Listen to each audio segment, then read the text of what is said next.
Good evening. We'll wait for a couple of minutes for others to join and then we'll get started.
In the meantime, if you have any queries, you can.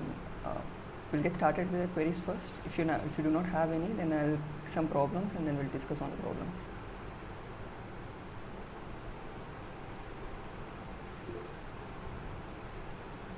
I will do after. I'll discuss after. Internal covariance. I'll discuss after you did it. After half an hour. Yeah, sure. If you want, like if you have something else to do, you can start with the internal covariance chip first, and then we can go with others. Can you do a little bit time this Yeah. Okay. Then we'll get started with that first. So there are some. In between, if you have any question, you can ask me in regarding the assignments, level of assignments, and in fact, everything also. So there's one question. The level of questions are high. I mean, I can say it's not. It's very easy eventually. It's the easiest level we are doing. So, I mean, our expectation is that once you really want to learn machine learning, you have to know this. These are just basics, not even too tough. Yes. Yeah, go ahead, please. Myself Subhash Gupta. Yeah. And I am asking about the week 6 assignment. Yes. In question number 1, Yes. we were not given the number of filters. Yeah, Subhash. And in that case, I assumed 10 number of filters, so I got the answer 570. Correct. So, is there any type of assumptions we will have to take in the proctored exam also? No. So I think that this was a issue happened in uploading issue was there. The number of filter was 10 only. And as far as proctor exam, I think we have a online quiz exam.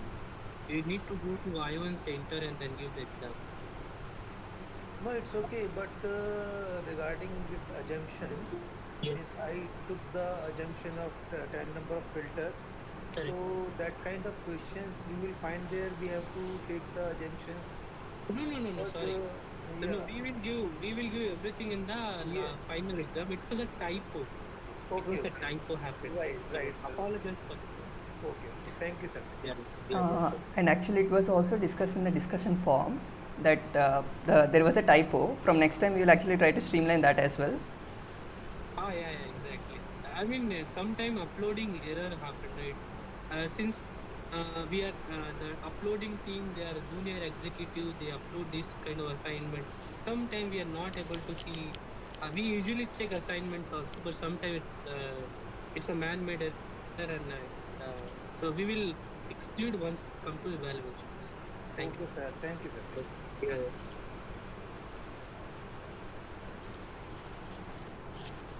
Yeah. Yes, Durga, you can go ahead. I'll take half an hour, and I'm preparing PPT. So Okay. yeah, sure. Thank you. Yeah, sure. We'll get started that a little later. So, if there are no other questions, then we'll get started with the questions that I have.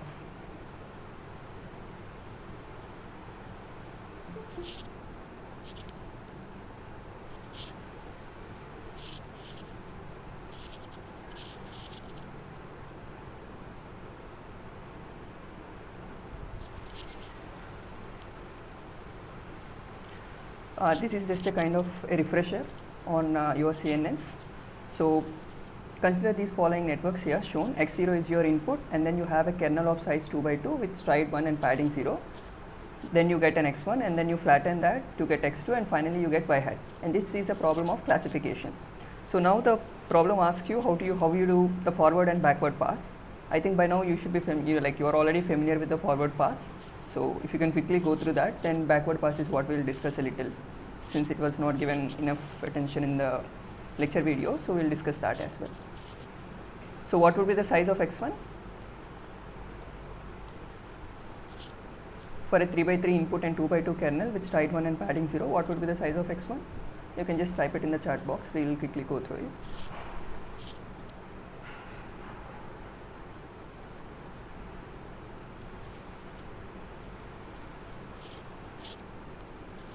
So if you recollect, so if you have a window size of, so if you have an input of size w, and then with a kernel size k, padding p and stride s, we discussed this in the last week.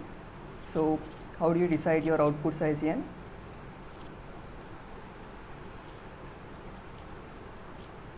So this is my window 1 to w, and then now I am adding padding on both sides. So this will be p, this will be p. So now the window length will be w plus 2p. And when I am keeping a kernel on this, so the kernel indices will start from 1 to whatever the kernel size is. So the kernel indices will be 1 to k, and then you have 2 to k plus 1. If it is a stride 1, if it is of a different stride, then instead of 2 you will have 1 plus whatever that stride is, k plus that particular stride. So similarly it will keep on going.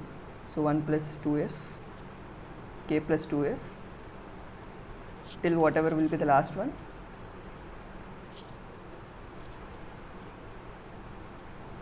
What would be the last index here? 1 plus.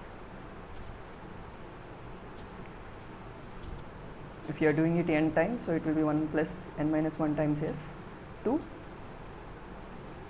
k plus n minus 1 times s. Is this clear? And we are saying that this should be equal to my total window length.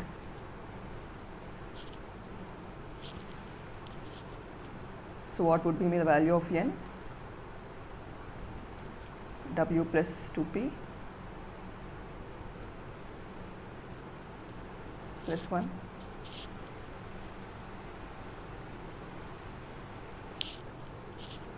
So this formula you are already familiar with. So can you just tell me what would be the value of the output size after you apply 2 by 2 kernel on a 3 by 3 input? Here I am saying s is 1, stride is 1, and padding is 0. K is given as 2, and my input is 3. Is the question clear? Yes, 2 by 2. So if you just substitute in it, so W is 3 plus padding is 0 minus kernel size is 2 by stride is 1 plus 1. So this is 2. So you have a 2 by 2 output. And then what do I mean by flattened layer? So if you have a 2 by 2 input, so what we are having now is something like this. Say x1, 1, 1, 2, 2, 1 and 2, 2. And when I say I am flattening it, all we are doing is stacking these layers one by one. So you have x1, 1, 1, 2, 2, 1, 2, 2. This is a flattening operation. So if you have a 2 by 2, so essentially all I am doing is converting this into a single layer one. So it will be 1 by 4. say instead of 2 by 2, if I were having a 3 by 3 matrix, what would be the output of the flattened layer? Say, let us say I have an n by n size. So if I am applying a flattening, if I pass it through a flattening layer, what would be the output size? It's going to be 1 by the total number of elements, 1 by n square or n square by 1. So if you are using TensorFlow, usually the one we use is the last dimension is what we reserve for the feature. So I'm just sticking to the TensorFlow notation. So it will be 1 by n square, or as you said, so yeah, so transpose, that's it. And then finally you have y hat. Y hat is your final. So what is the layer that I'm using here? How am I converting 1 by 4 to 1 by 1? Which type of layer should I use here?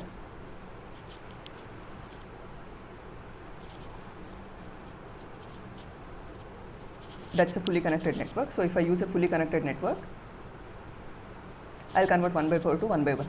So forward pass is straightforward by now. The only thing that this question asks you to do backward pass as well. So if I want to do a backward pass, so essentially I want to, I'll calculate the error, and from that I need to propagate that error back to my input. So how do I do that?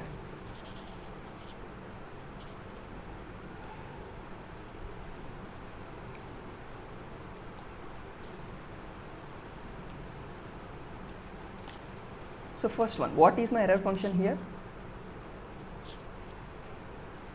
So I am saying that it is a classification problem, binary classification problem. So what would be my error function or objective function?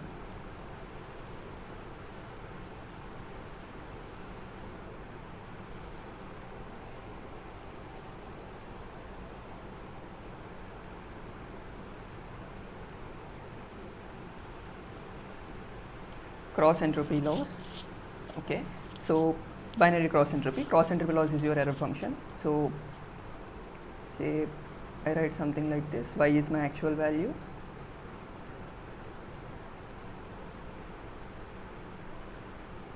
so this is binary cross entropy. So is this it, or should I have a minus before? It's should I have a minus here or no?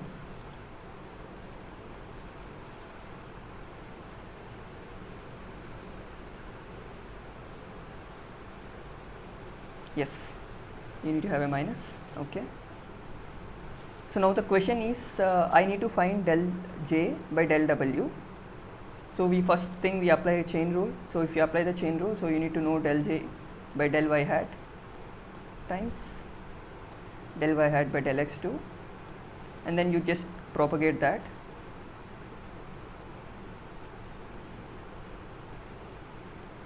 Till here it is straightforward. The only layer that we were in the last week we discussed how to propagate error back through convolution layer.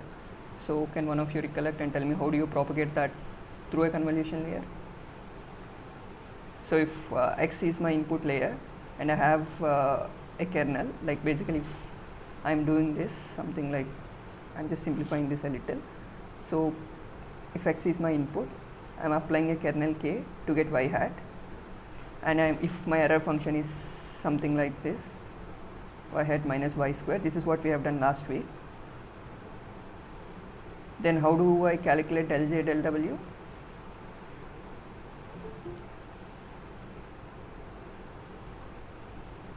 This we discussed in the last week. So how do I back propagate it? So you calculate the error function and then do convolution with your input. So in the normal one you will just multiply, but when you have in back propagation you will do the convolution operation. That's the only difference. So you convolve your input x with your error function. What is your error function here? When you do the error is here del j by del y hat. This is how you back propagate with the convolution layer that we have already discussed in the last week. So now the question, the new layer that we have here is flattening. So how do I back propagate error in a flattened layer? Say if my transformation is from x1 to x2 and I want to propagate the error from this to this. So how do I represent this transformation? This is a 2 by 2 matrix and this is a 1 by 4 matrix. So how do I propagate error from 2 to 1?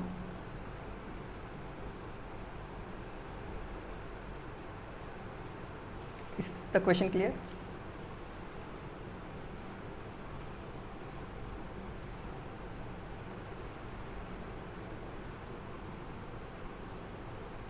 Do I need to repeat the question? Yes, but not sure. Okay. So how do we solve such kind, like the idea is like the idea for backprop is essentially you follow the chain rule, but then for this we need to know what the operation is. In this case, say I can write it in two different ways. Say suppose I want to find x2 in terms of x1. So x1 is a 2 by 2 matrix, but x2 is a 1 by 4 matrix. So how do I relate this and this? Say if maybe I like as an initial guess, if I start with say matrix multiplications, if I want to do some matrix transformations, so let's say I have a matrix A. Can I get any matrix A that will do this transformation? Just like we discussed previously that any operation can usually be done with matrix multiplications. So if I want to do with just one matrix multiplication like this, what would be the size of A? If can I do it?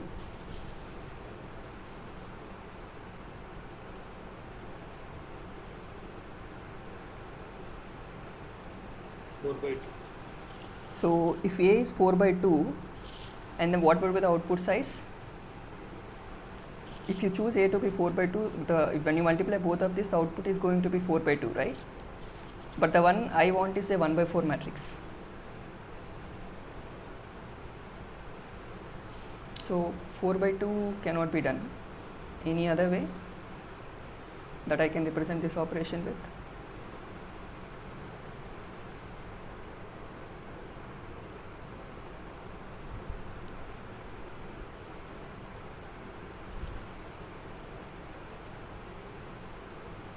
It's like if with just one operation you will not be able to do, because like in any matrix multiplication, if you see this should be the value here, which will never match.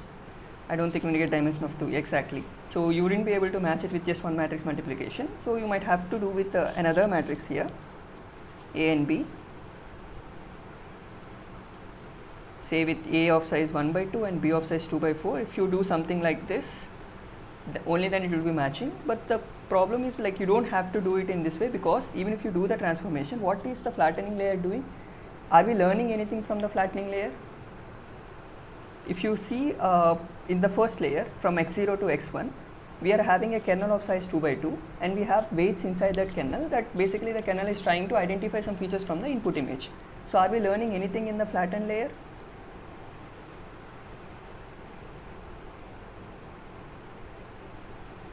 As I have shown before, so flattening layer, all it does in a flattening layer is just transforms the shape, nothing else. It just rearranges the elements from 2 by 2 to 1 by 4. So it doesn't have any parameters in itself. So all you have to do is just this rearrangement. So if this is a 2 by 2, you convert it to 1 by 4, and the other way. So from 1 by 4 you convert into 2 by 2. So there are no parameters to learn in a flattening layer. So all you have to do when you are doing this back propagation is just do the transformation. You won't have any operations or any derivative terms that you need to care about in a flattening layer. So what about the fully connected layer? Are there any weights in the fully connected layer that I have to learn?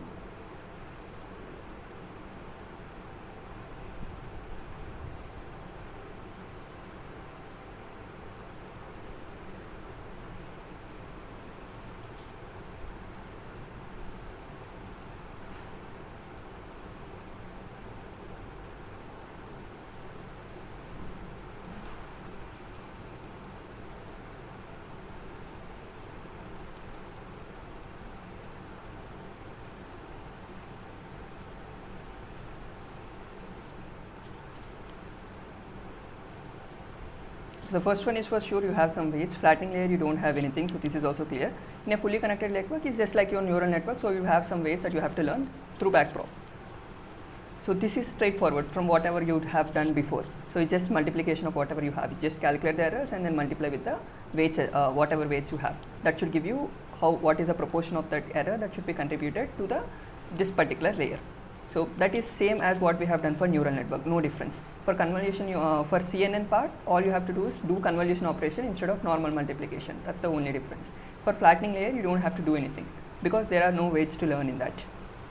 Now if you apply the same thing for the second part of the question, so the second part is you have a 3 by 3 matrix again with a 2 by 2 convolution. So if it is a 2 by 2 convolution, it's like the same as above, so we'll have a 2 by 2 layer. So now I want to do a max pooling operation on this, and when I do max pooling, I'm saying that I get an output of size 1 by 1. So what should be the kernel size of this max pooling? So what kernel size of max pooling should I use to convert an input of size 2 by 2 to an output of size 1 by 1? 2 by 2. So if you have a 2 by 2 with 2 by 2 kernel applied on a 2 by 2 one, so you will have just one maximum in that window, and that is what your output is. So now again here the question is, when you want to do back propagation, the question comes like it again boils down to the same question. So do you have any weights to learn in this max pooling layer? Do you need to learn any parameters in this max pooling layer? The operation is fixed. All you do is map that window to that particular elements and then find out the maximum element within that whatever the overlap region of your input and kernel is. So there are no parameters to learn in it. So what you do is just do. So how do you back propagate your error now? So you have an error here. So basically your error term will essentially go like y hat minus y. So how do I apportion it into 4 elements? So I have a 1 by 1 size. Now I want to apportion it to basically 2 by 2 element, 2 by 2 matrix. So how do I split this error into different terms? Like if you recollect, in neural network what we were doing, so if you have several inputs and these are your error terms, we are saying that we will do it based on their weights. So these are the weights, so W1 or something. So if you have an error here, how do you do that? So you just multiply W1 times this gradient of this error term, whatever we have in this previous layer. Similarly, W1 times this plus W2 times whatever error you have here, you just do that. This is what we were doing in a typical neural network. So now when you have a max pooling layer, all you have is something like this. So this is my input and I'm applying a max pooling and I get an output, say x2, x12 is the maximum, so this is my output. So now from this I'll get an error here, so that will be occupy this one, so that is delta term. So okay, can you elaborate on what you mean by delta term?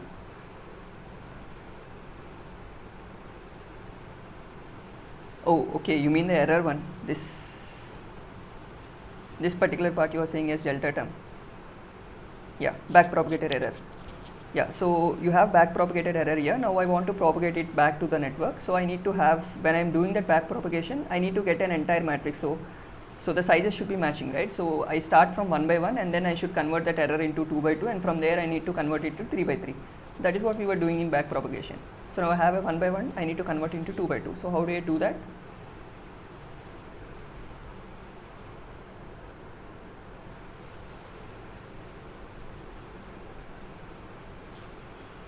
For this particular operation, for max pooling operation. So all we have to do is we use, like if you are familiar with Kronecker delta, I can use that notation. Otherwise the idea is simple.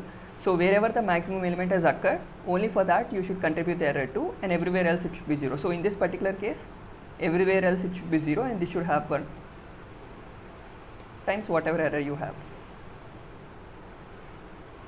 If it was something else, so depending on what location it is, you will actually put so we use the notation delta, Kronecker delta for that. So I don't know if you are familiar with it. So delta is ij equals to 1 only if I equal to j and otherwise it's equal to 0. This I and j will refer to that particular index from which you have the maximum value. So if it is matching with the corresponding error maximum value, then you will have 1, otherwise it will be 0. Is this clear? Or are there any questions?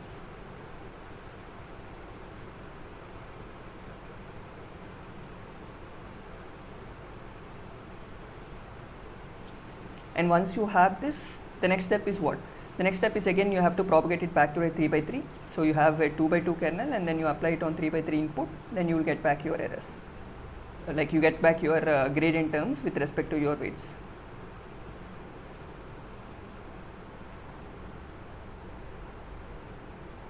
Is this clear? So you have your input and then you apply this kernel, whatever you get here. Say if I call it with MP1, you just convolve with MP1 with x1, that will give you del j by del w.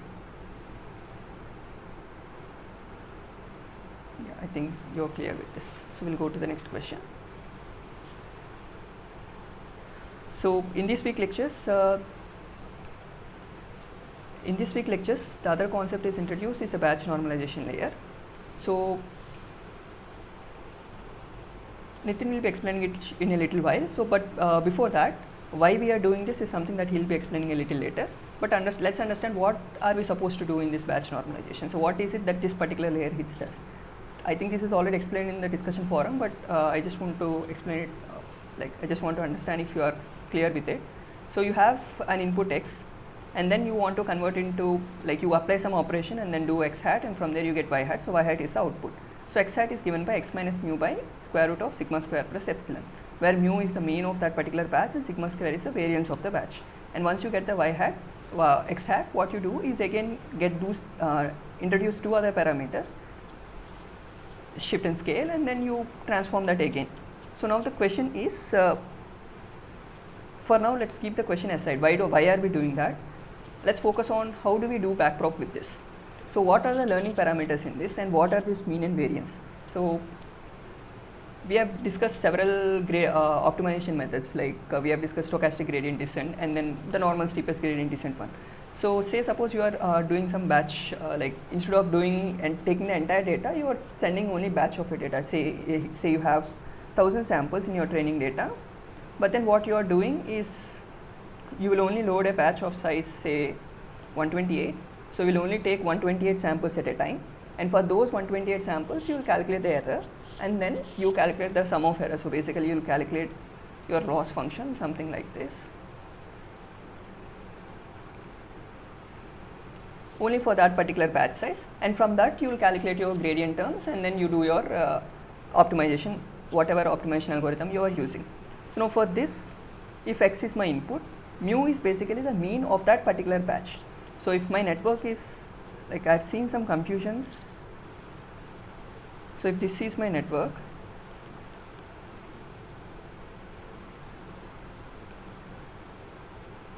so when I say we are doing batch normalization, it doesn't mean you have to take mean and variance of these values. So, you have to take mean for the entire batch. So, x1, you will have several samples depending on your batch size, say x11, x12. So, here my batch size is 128, so I will have 128 samples for that, and similarly x2 will have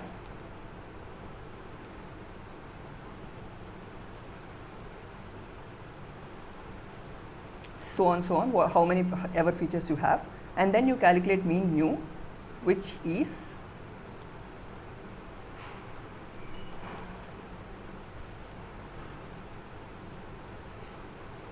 this and not the other one. I have seen some doing this, so I just want to highlight that fact here, that mean is not this. So, do not do this, you should be doing a mean across the batch and variance across the batch. Let's say for this particular question, let's say your batch size is 1. We will just simplify the things a little. So, when your batch size is 1, what is the variance? Mean is equal to whatever element you have. If x is my input, mean will be x. So, what is my variance if I just have one sample?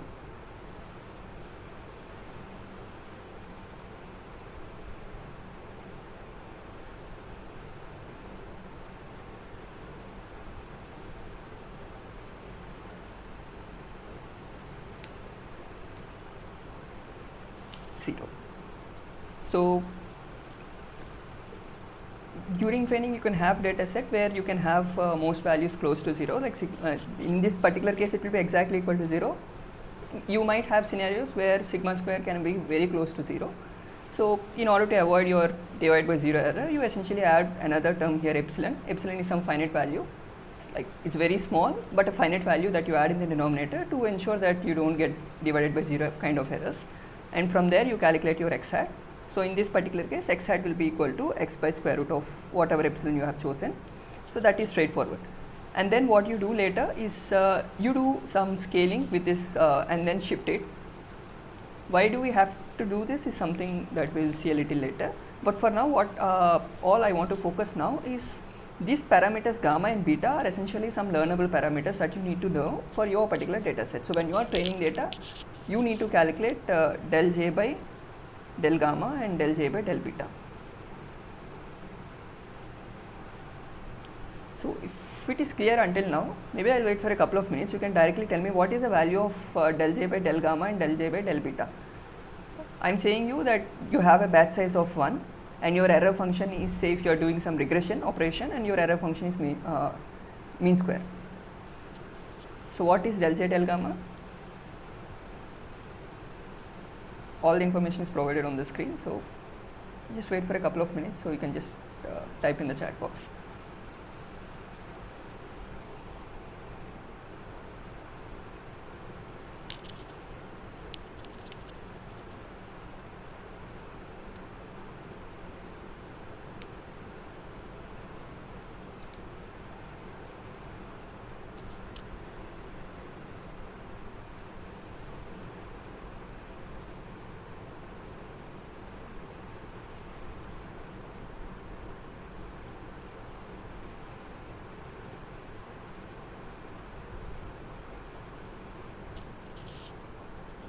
So is the question clear?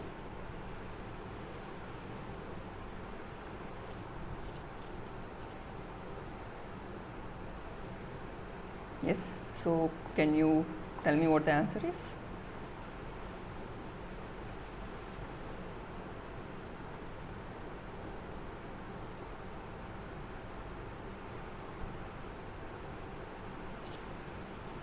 So what is my j in this case? J, my objective function, I just have one sample, like one sample in my batch. So it will be y hat minus whatever the actual value is, whole square. And my y hat is given by, so if I want to do del j del gamma, so we apply the chain rule as usual. So del j by del y hat times del y hat by del gamma. Del j by del y hat is always the same, 2 times y hat minus y. This is something that is kind of synced in by now. And then del y hat by del gamma is, if you see the term, it is going to be x hat. And similarly del j by del beta is again the same, you apply the chain rule. So what you get here, first term is the same and you don't have any coefficient there, so it's going to be 1. So the only difference between the other layers and this layer, so when we are doing max pooling, we don't have any learnable parameters. When you use a flattened layer, we don't have any parameters to learn. But when you're doing apply a batch normalization layer, you have 2 parameters, so you have 2 gradient terms that you need to account for. That's the only point that I would like to highlight. So now let me ask you the question. So why are we doing this batch normalization layer? So why do we need this layer? So last week we discussed why do we need a convolution layer. So why can't we just use a normal neural network, and why do we need a convolution layer?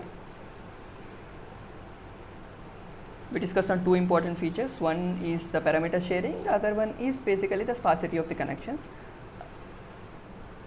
And in some cases like images, it's the spatial information is more important and you need a way to actually encode that. So kernels actually provide one way to do that. Similarly, so what is the logic behind using this batch normalization layer?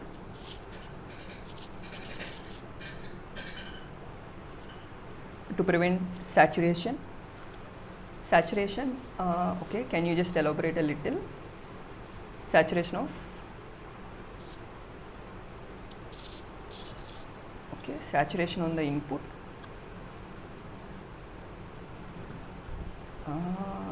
Okay, do you mean to say something like the error doesn't propagate, or basically the model won't learn anything if you don't provide this layer, or in some other terms to prevent saturation? So basically, are you saying the model is not complex enough to do with the original one? So if you provide this, the model can generalize well. Is it something like that?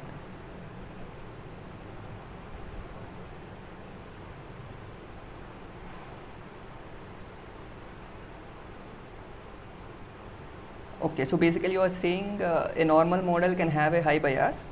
So when I introduce the batch normalization layer, it can actually help me to lower the bias of the model.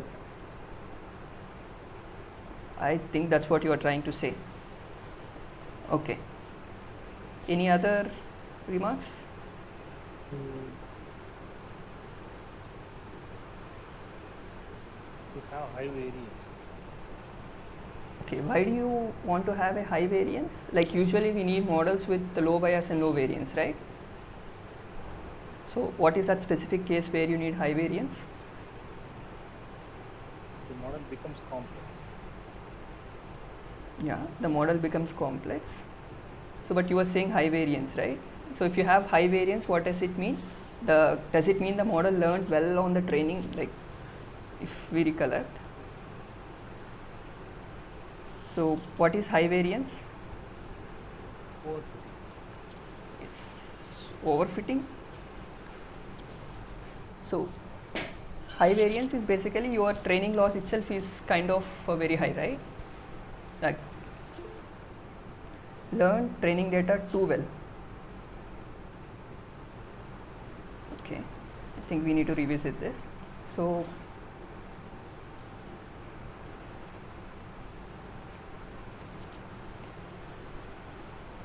okay, we have two things, overfitting and underfitting, so we need to map these things.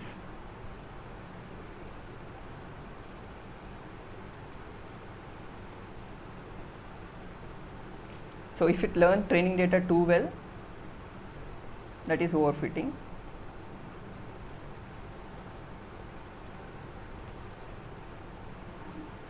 Underfitting is when your model is not complex enough.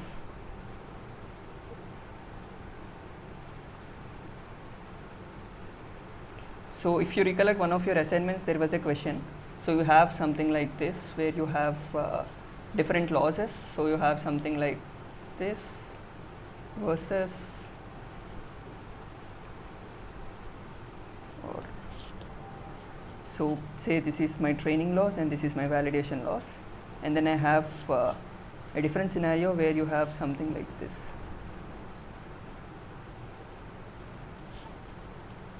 So this is my training T1 V1 and say this is T2 V2.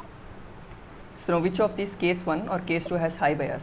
So bias and variance. So let me ask this question. I think this question is already there. You came across this question in one of your previous assignments.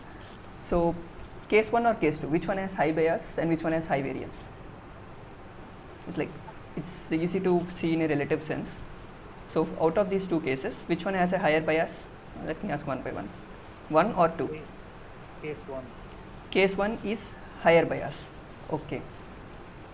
So obviously the second one you would say is higher variance. So now let's see what is done in case 1. So how did you say that case 1 is higher bias? Is because you have large difference between your training and validation data, which means your model learned well on the training data set but is not able to generalize good enough on your validation data set. So that is this particular case. So overfitting is a scenario where you have your model learning too well on your training data, and that is what you are calling as high bias. Now very high variance is a situation where you have a model that training loss itself is too high. So if you compare this and this, the training loss itself is too high in case 2. So that is why what is you are calling a variance. So in order to reduce the variance, what you have to do is increase your model complexity so that it will be able to learn better, so the training loss will get reduced. So that is your that is your variance. So now coming back to where we were. So you were saying you want a high variance, like batch normalization layer increases the variance of your model. So which means if variance is increased, your total loss is actually a little higher, which is something that you don't want, right?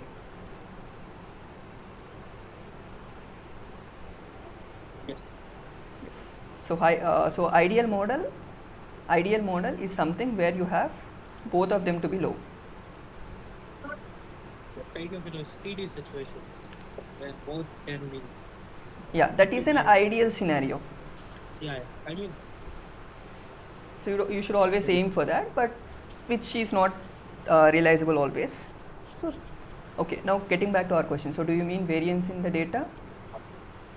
No. Variance in data is something not in my hands. So it depends on your distribution of your training data.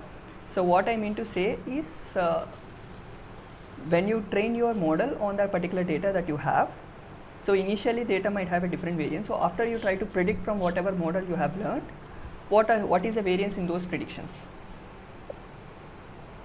So basically we can say it as the variance of your model itself. the uncertainty of what your model is, of your model predictions, to be more precise. So if y is actual ones and y hat is your predictions from your model, if these are close to each other, you say it is a low bias, and within y hat itself, if there is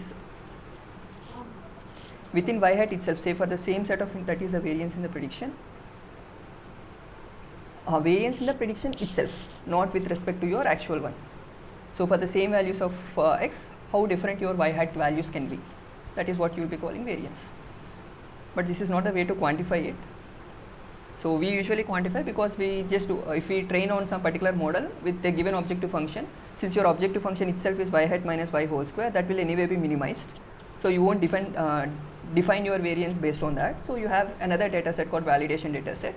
So you compare with your validation data set, what is the error in the training and validation. Yes, you have a question. Sir, if I have say 10 number of training data sets, Okay. and I am taking one by one, and I am getting some prediction value for each training data sets. Okay. So if I take the variance of these predictions, so is it the variance No. that we are talking about? No, that is not what we are talking about. So if you do it on just the training data, so what we are saying here is, if you just do it on your training set, there will always be a variance on your training data set, because that is a so if you have your input itself can be from some different probability distribution which we do not know, and that distribution itself can have a different variance. So that is Yes. something that we are not talking about. What we are saying is, when we use the model and we make predictions from the model based on the training data set, when we expose this model to a new set of data, say validation data set, we get a different error, right? We want to compare this error with the training error and see how close they are. Okay, sir. Thank you.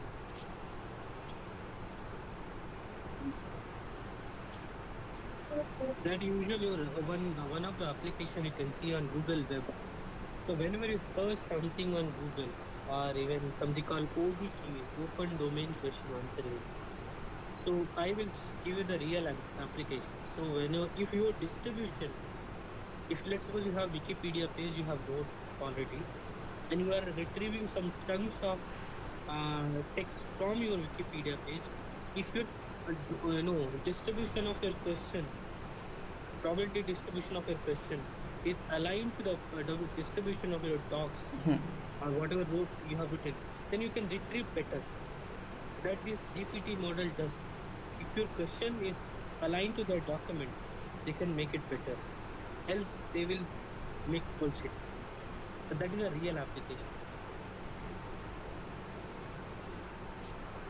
I hope it's clear. So just to say a little, so if this is your input distribution, so what he's saying is your data should also follow similar distribution. Correct.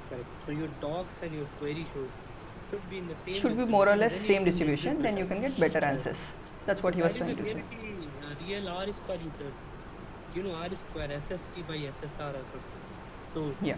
the amount of variance you captured before training and the amount of variance you capture after training, that if both are in the same, somehow I think Durga had drawn the figure.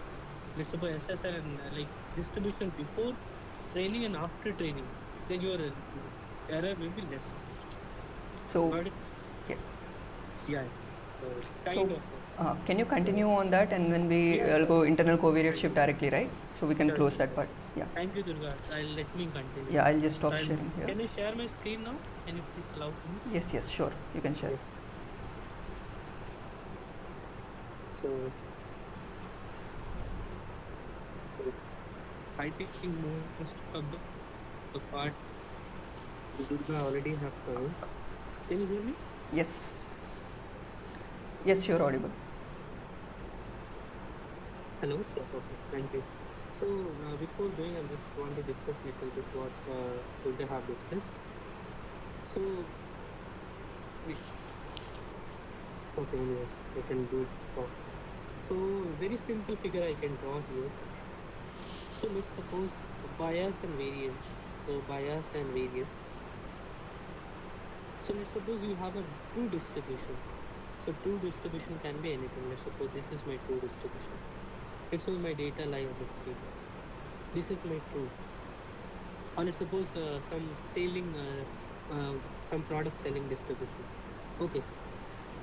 So if I fit a machine learning model, let's suppose a company came, okay, can you predict my sale for next month? This is for first month, this is for second month, this is third month.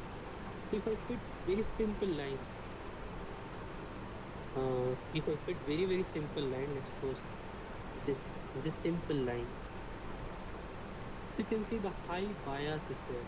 So from here to here, the error is so high. Okay, fine. But if I am let's suppose I consider like this way, okay, this way and zigzag motion, everything I covered, everything. This is my second model.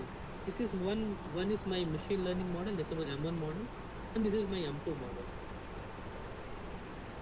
This consider here. The moment I change little bit delta x, my prediction was here. The moment I change here, it went so up. See the difference. Or I can draw it a little bit better also. So please, let's suppose with a different color scheme.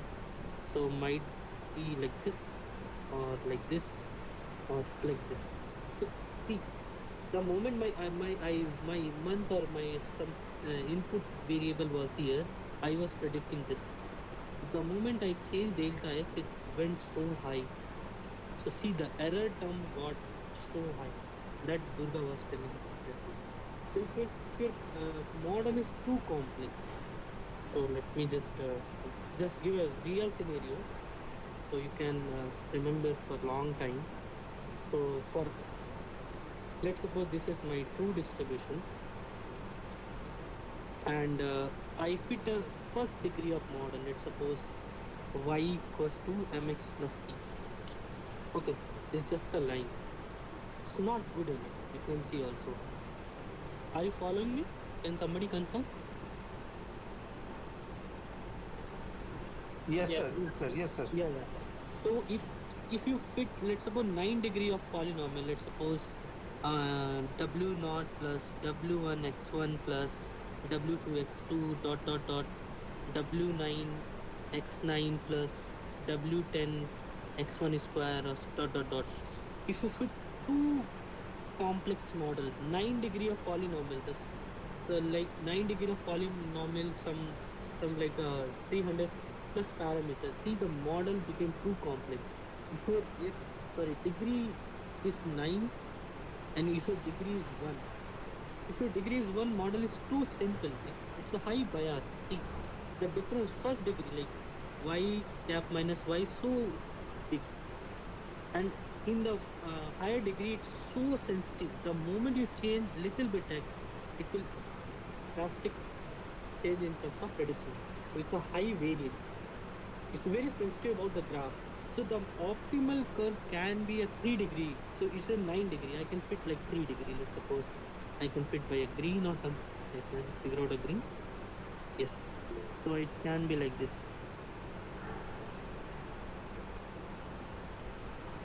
So, Hello. yes. Yes, sir. You have written the equation like that W0 plus W1 x1 plus W2 x2. So I Yes. think here we are just taking the one parameter, that is x. So Yes. we will take the degree of that x, no? Yeah. No, So we see. will take x1, x2, Okay, I got x3. it. Yeah, it can. So he was just saying like we just have one input, like our input dimension is 1, so we just write w0 plus w1x plus Exactly. w2x Sorry. square and so Yeah. on. Yeah. So, Because so in that case it will be the linear equations. no, it can be a finite degree. See, it can be also like No. j cap. If we are taking x1, x2, x3 in one order, so in Yes, that case it will be the one linear order. correct.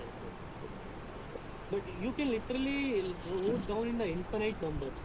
So our model is sensitive about w is not x. Doesn't matter x. I can x1 square, x1 cube, x1 10. I can wrote down like this: w naught plus w1 x1 square plus w2 x1 cube plus w3 x1 q power 4 or something. Okay, sir. Right. What should be unique? This weight should be unique. Input doesn't matter. Once you record the input, input are fixed. Got it? What this machine learning model does, they just looks these parameters, weights. No, Got it's it? okay, sir. But in fact, if we are talking about linear equation or non-linear equations, so in that case, we will count the degree of the variables. What do you mean by this is non-linear equation? Yeah, it's okay. No, it is a non-linear equations of. No, it's not non-linear Okay, at okay. all. It's a linear equation. No, no, 1 second. I think I got his question. So basically, what he was trying to say is the equation is nonlinear in terms of x. But what Nitin was trying to say is when our objective here is not to find x, our objective is to find Yes. w. So in terms of Correct. w, it's a linear equation, right? Correct, correct. Don't look X at all. Don't see this is. I think I asked the question in the very first assignment. This is a. I think we are asked in exam also. Our objective to find this W. The and see the relationship between the W naught and W1 and W2 should be linear. Doesn't matter what power of X is. I don't care. My the machine learning what is machine, I think professor already demonstrated. We don't care about X because X is our static data. The moment I record, it's recorded. What I care about is W's. So this is W naught plus W1 x1. I don't care, it can be W naught plus W1 x1 plus W naught W2 x1 square, can be W3 x1 cube. Doesn't matter. I don't care about the power of X. Just a square. No, it's What I okay, think. sir. I am getting your point because here we are just getting the weight vector. Correct, correct. But if we are taking the variable degree, then Yes. it will lead to non-linear equations. No. I think you. We are not getting the. We are not going to find out x1, x2, x3. It is given to us. These are the features of the data set. And here, if we are taking the degrees like x1 square or x3 square Yeah. like that, so it would lead to non-linear equation or non-linear fitting, non-linear curve in fitting. No, not really. Because this, I think Durga have already told you, we are not looking x1 at all. We are just Sir, I am not saying we are going to find out x1 Correct, or correct. x2, x3. I am not saying.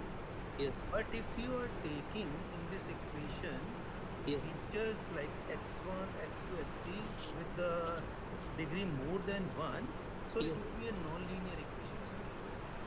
Okay, I think I got his question. So all you're trying to say is, say if your y is your expected output and x is your input, and both of them are non-linearly related, this model will be able to capture these non-linear relations. That's what you're trying to say, right? Yes, sir. Yes, so that is clear. So yeah, it's the same thing that what Nitin was also trying to say. If your model is complex enough, it will capture those nonlinear features. But now our focus is slightly different. Now we are not trying to say whether the model is linear or non-linear. So we are trying to understand if we fit a more complex model, so that we try to increase the non-linearity of the model by including say x1 power 4, x power 6, and so on, so other factors. Then if you try to find the weights, how is the variance being affected by that? That is what he is trying to explain. Is that clear? Anyway, I think I will share a docs with you. It's need more clarification since I think it's still There's a little confusion, I think, so we'll share the document so you can go through that. Correct. Sure. Anyway, it's fine. So I think you already discussed so much about the this internal covariance. I won't go for mathematical equations. I just go through just a rough, overview what is look like and why batch normalization does or you do in the network. So like internal covariance when distribution input change. So that Durga already discussed. So basically, what do you batch normalization? So what it says, each layer of convolutions. If you have like 5 activation maps in this layer, let's suppose level 3, and you're sending to level 4, right? So you have to normalize your data. How? Why? Because you know each function, whatever is this, linear combination plus non-linearity. It can be sigmoid or something. So what is your z is nothing but w naught plus. So probably my way of explaining will be a bit different from Durga. So please, I mean, if you don't understand, just let me know. So first you do the same kind of a state of that is linear combination followed by a non-linear factor. So what do you do in linear combination? You do convolutions. So you have a kernel. It can be anything as any kind of kernel. It can be horizontal detector, it can be vertical detector, it can be color gradient finder, whatever is there.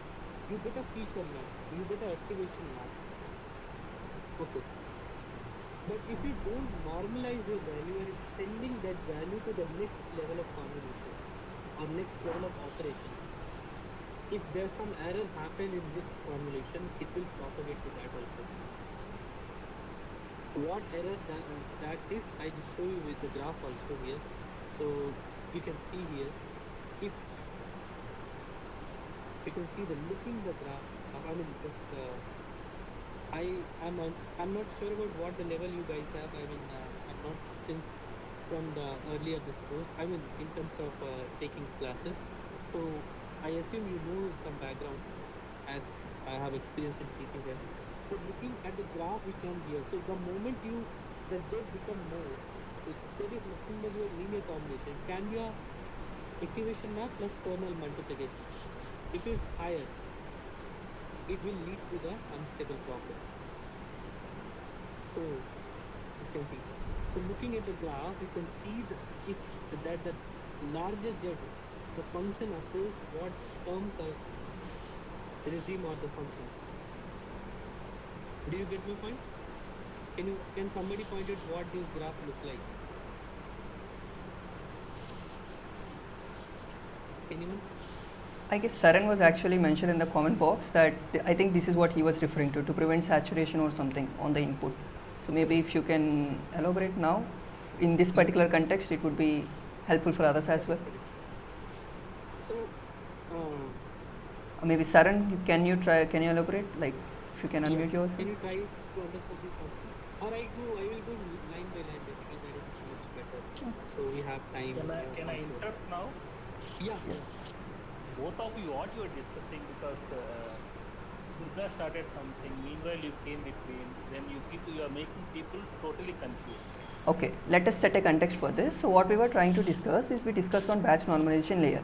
The question we were trying to answer is why do we need this particular layer? That's the question we were trying to answer. And that's when Saran pointed out that there is something called saturation that we want to prevent on the input. So that is what he's trying to explain. What is this saturation and where are we getting this from? Is this clear? Is the context clear? Context is clear. Better one can explain. Because people, because your orientation is totally different, the other person orientation is different. Let one of you take it. Okay, got it. So I think let's end the discussion. I mean this way. So batch normalization, simple. You have to normalize by batch level of convolution. That's all. I think my assumption is probably we need some some level of other understanding. So I think Durga already discussed batch normalization. You need a normalization layer to stable your network because it's a linear combination followed by non-linear. So if your z becomes higher, then it will lead to unstable. So you have to normalize it. That's you have to remember. I don't think Nitin, you're done enough. But because I'm a professor of one of the engineering companies. Because if I teach like this to a student, then what they will learn?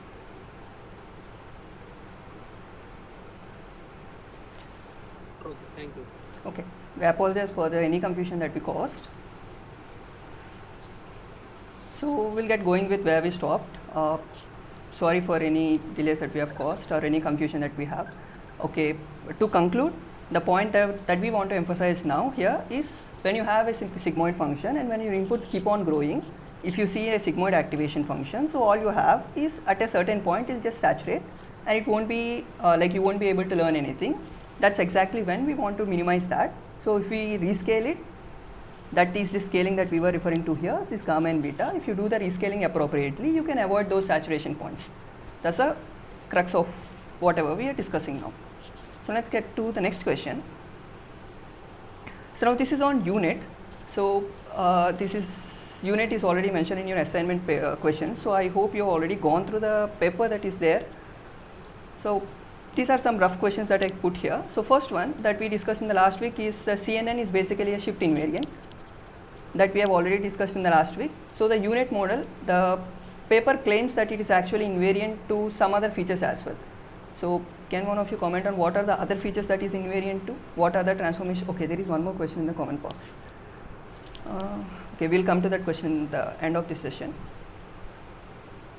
Yeah. So in addition to shift invariance, what are the other invariances that this unit model is capable of? So if you have already gone through the unit paper, maybe you can comment on this.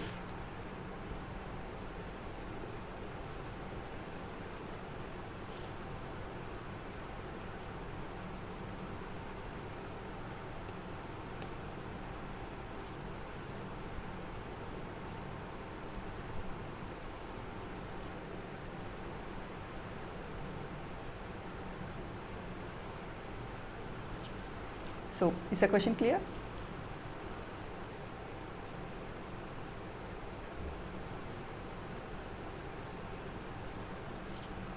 Okay, I assume that maybe, okay, if you have gone through the unit model, so what the unit model paper claims is it is actually invariant to both the two other invariants as well. One is rotation,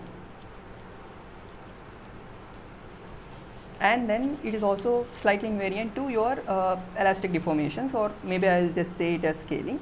So how does it achieve these two other invariances? So we discussed this in the last week as well. So you have a model, and the model needs to learn a few other variances, a few other invariants as well. Can one of you recollect and say, we have discussed, put a name term for that? If you recollect, we call that something called data augmentation.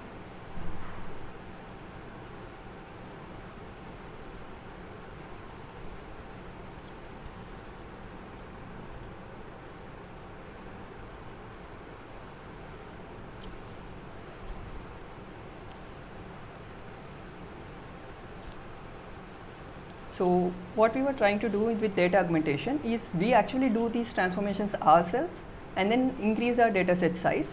So the model will actually see all these transformations included as its training data, and then it will learn all these transformations. So basically the weights inside the model will be used to learn even these transformations as well. So this is the idea with your unit, that is what unit have done. So the general idea, this is the term that we use for that is the data augmentation.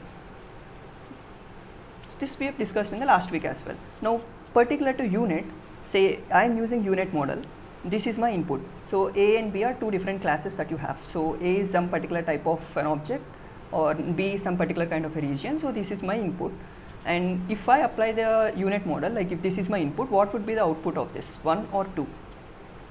So the only difference that I want to highlight between 1 and 2 is whether will it merge both of these or will it show them as separate. Say if this is my original border that is shown here. So these borders are actually shown here.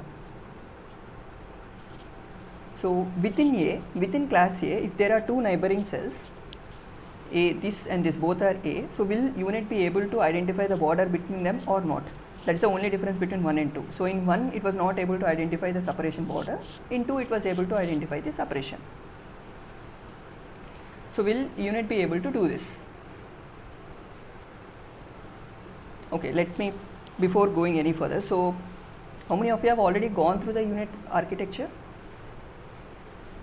Because these questions might be relevant if you have not gone through the architecture before. So it's already discussed in the lecture videos, so but yes, you have gone through it. So now I think the context is clear. So now since you have gone through it, so will unit be able to identify this border or not? And what exactly is the challenge? So the challenge, before actually answering that question, so what is the challenge with identifying these things? In any segmentation task, the idea is in each pixel you want to identify the class of that particular pixel. That is the main goal of any segmentation tasks, like that we are discussing here. So if both of these belong to the same class, how would it identify this separately? Because it would say the entire thing as A. In order to differentiate this border cell from others, unit has some additional thing to do that. So it has, they have incorporated something else into the model. So what is that? Yeah, you have answered it is an S. Okay, so basically I assume that S means your answer is 2. So it will be able to differentiate this border from the interior cells. Unit will be able to differentiate border from the interior cells. So how is it doing that? How does it ensure that this particular border cell is like you have a pixel? If your pixel is this particular pixel versus this particular pixel, it is able to differentiate between this pixel and this pixel. One of them is a border pixel, the other one is an interior pixel. It was able to differentiate this. How was it able to do that? Is because again they have done some modifications in their training data. So when they were using the training data, they have actually weighed out these samples. So whatever borders you have, the cells in them were given higher weightage than the borders in the interior cells. So your error will be little higher when border cell is classified inaccurately, so that it will be able to differentiate one from the other. Now coming to the last problem. Okay, so I'm not sure if you are familiar with the term called class imbalance. So what I mean by class imbalance here is, say if you have a training, let us take a simple case, say you have a binary classification model.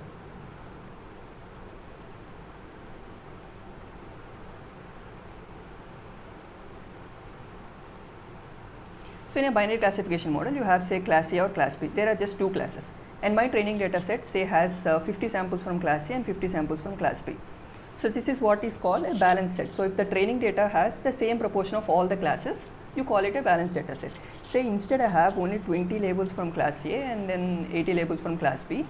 This is what we call class imbalance.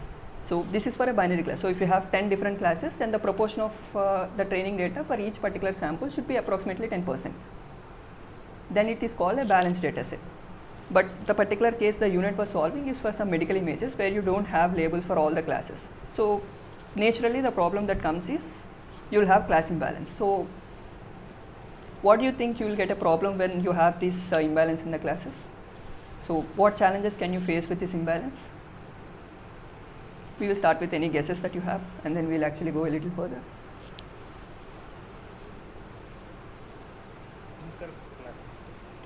Incorrect classification, but you're okay. So why do you think the model will do this incorrect classification? Because the model is not complex enough. Even high accuracy may not mean a good model. Okay, you put up a very important point. Okay, so this is something to do with your metric definition. So how do you define your metric? So when you have an imbalanced class data set and you define accuracy as your metric, then it might not be a very good metric to actually use. Yeah, that is also a point, but I was actually hoping a slightly different viewpoint. But that is also one point that we need to consider. How you can overcome that is use a different metric other than accuracy. Maybe if you recollect, we have that true, true, false, false kind of one. The confusion matrix is one way to go about it. Instead of just using accuracy, you can use some other metric. Yeah, that will kind of alleviate your problem. Any other problems that you can say? So the point now is, okay, one of you answered that the model might not be, the model can give incorrect results. So why do you think it will give incorrect results?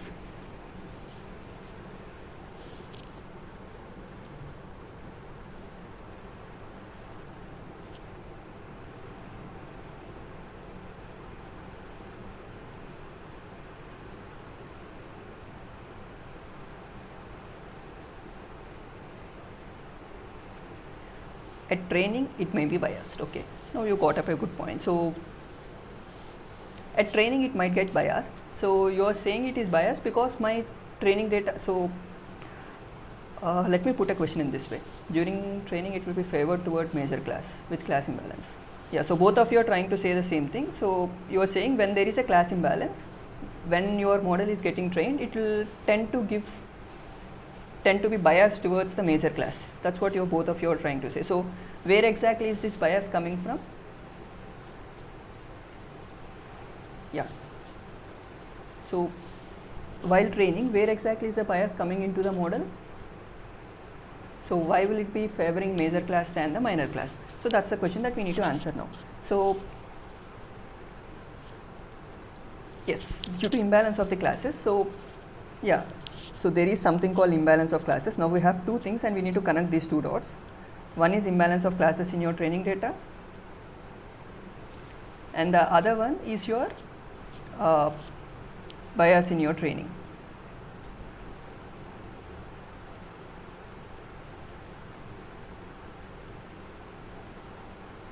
Now we have two things to account for.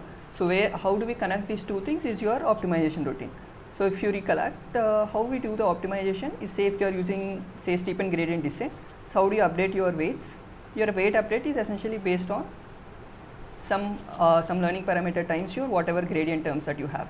But your error is essentially summation of, like if you are doing with some batch, it will be summation of over entire batch, summation of your errors over the entire batch. So let's say B here. So now what happens when you have class imbalance is this entire error term, most of the terms are from one particular class. So if what happens is you will have more weightage to one particular class than the other. So when you calculate this error, you will have more terms from, say, class A than class B, say more terms from class 1 than class 2. Then what when model tries to minimize this error, it will try to minimize the error for the class 1 first, because the other one, because you have very few examples for the other set of classes. So the model will learn weights in such a way that it will minimize error. So if we minimize just the errors of this particular one class, maybe it would still get reasonable enough accuracy. So that's where it will stop learning. Maybe if you continue to learn it for even more number of iterations or more number of epochs, so it will gradually learn the second ones as well. So it will take more time to actually converge. But in an ideal scenario, it should ideally learn everything else, but we don't wait that long. So what can we do now? Okay, now we understood the problem is there. You have, how do you do your weight update? When you are doing this weight update, it's because of your class imbalance. You are giving more weightage to one than the other. So the model is getting biased. So now how do I reduce this? So can take example from this. So this is the main culprit now. So how do I reduce this bias? Ideally what you would do is get more training data and then do the basically balance your classes. But say you are in a scenario where you don't have enough training data, or maybe the getting data is costly enough, or some other scenario. Basically you cannot get more training data. So what do you do in that scenario? You cannot completely remove the problem, but you can reduce its impact. So what can you do? The culprit is this. By taking more copy of lesser classes data.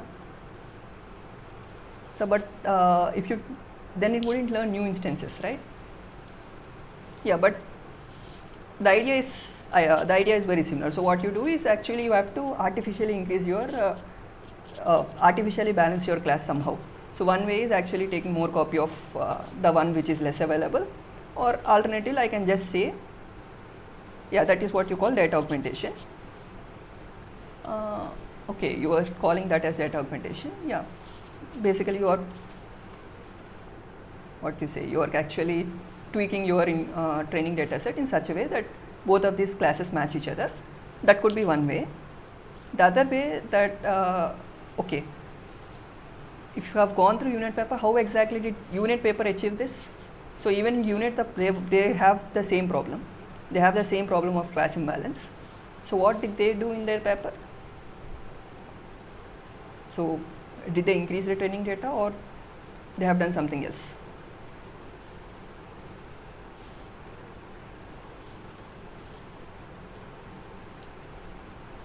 Yeah, maybe you can go through the paper now also, or you can just answer.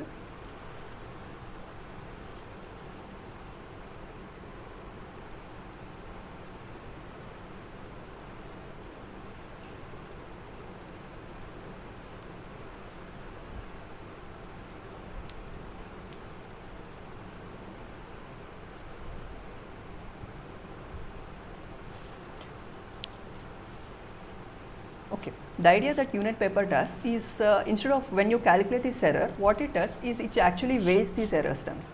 So for whichever classes that have lower representation in the training data, it will increase the weight of it.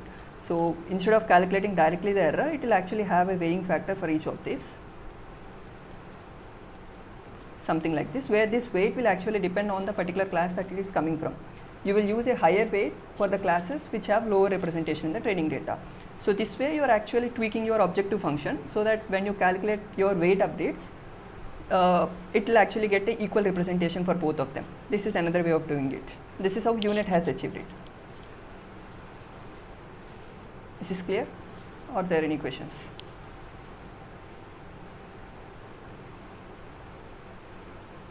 Clear, okay.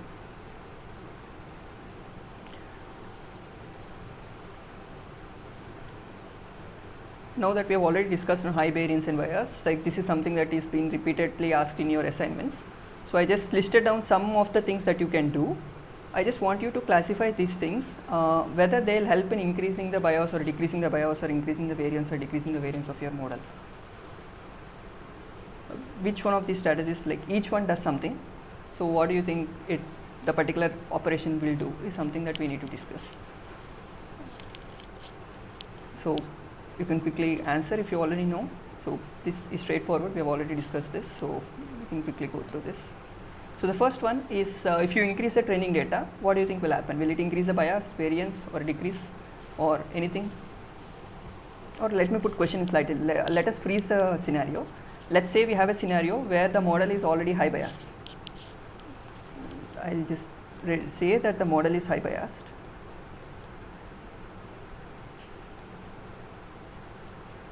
The model is already biased. Now which of these strategies will you adopt to reduce the bias of that particular model? Maybe this is a little easier to answer than the original one, and makes it more better. Okay, maybe I'll put some names so you can easily type in the chat box.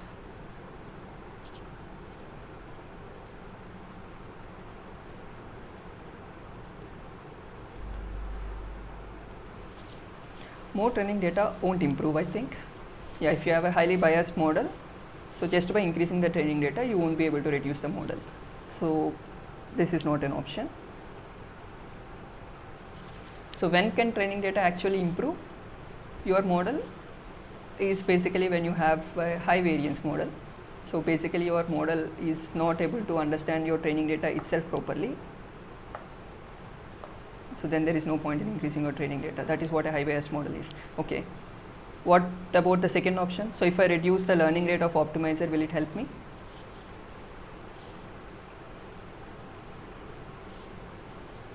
No. Okay. So why is this? Because again we are coming, so basically there are two things. This learning rate of an optimizer is a hyperparameter that you need to tune, and that will only decide how you actually reach your final path. So ideal scenario where you assume that even though if you use a higher learning rate, you keep on oscillating and you won't actually reach a solution. That is another scenario. We are leaving that extreme scenario. Say suppose your optimization, like you are actually in a good landscape, just by changing the learning rate you will not be able to actually reduce the bias of your model. So this is also not going to help. So what about using a deeper network? I think this should be, okay, this is more obvious. So yeah, it is kind of obvious here. So if you use a deeper network, you will have more parameters. So initially it is a highly biased model, which means there is a lot of difference between your actual ground truth and whatever you are predicting. So just by increasing more weights, you can actually have a better model. You can reduce the bias of your model, but it may not always be the scenario. Like it depends on the particular model you are using. But ideal, I can just say, like usually if you use a deeper network, your bias will actually get reduced. So this is kind of obvious. So what about batch size?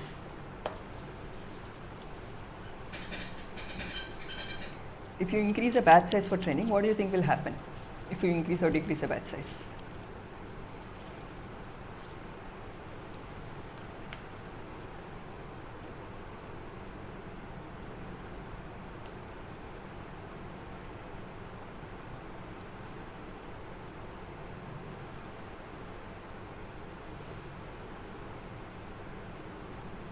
Variance will improve. Variance will improve for reducing the batch size is what you are saying. Okay. So as far as bias is concerned, have any comment on bias? So will it increase or decrease the bias? So we'll come to variance a little later. For now, we'll just focus on bias. So we'll quickly go through all of them, understand how it affects bias, and then we'll go through variance and see how it affects, instead of doing both at the same time, because one will be opposite other. Usually what happens is you have bias variance trade-off. So if one is increasing, the other one will actually reduce. So if your variance is improving, which means your bias will actually be worse than whatever it was before. So Why do you think that is happening? So if I reduce the batch size, what exactly is happening? That will actually reduce your will actually improve your variance. So why will it improve variance?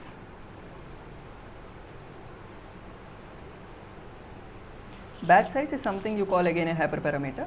So if you reduce the batch size, what is happening? I'm not changing anything in the training data. I'm just changing the way I'm training my model. So there is some link that is missing. If you can add that one particular part, then it actually helps others as well. So you have two things. One is you have a model. So the part here is, you know, the model is highly biased. When the model is highly biased, it means it is not able to capture all the relations properly.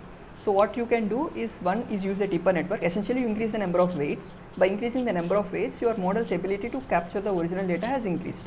So you can reduce the bias. That is very clear and obvious. Now reducing batch size is something that you do to change the way your model is getting trained. You have not changed anything in the model, you have just changed the way it is getting trained. So can the model bias or variance be changed by doing something like that? Most of these operations also. One other thing that you suggested is regularization. So if we do regularization, when do we do regularization? Regularization is basically your penalty for overfitting. So I am saying the model is highly biased, which means it is not able to understand the relations properly in the first place itself. Yeah, we'll come to regularization, we'll go one by one. So now we are at batch size. So what is the conclusion for batch size? Will it decrease the bias or not? Yes or no?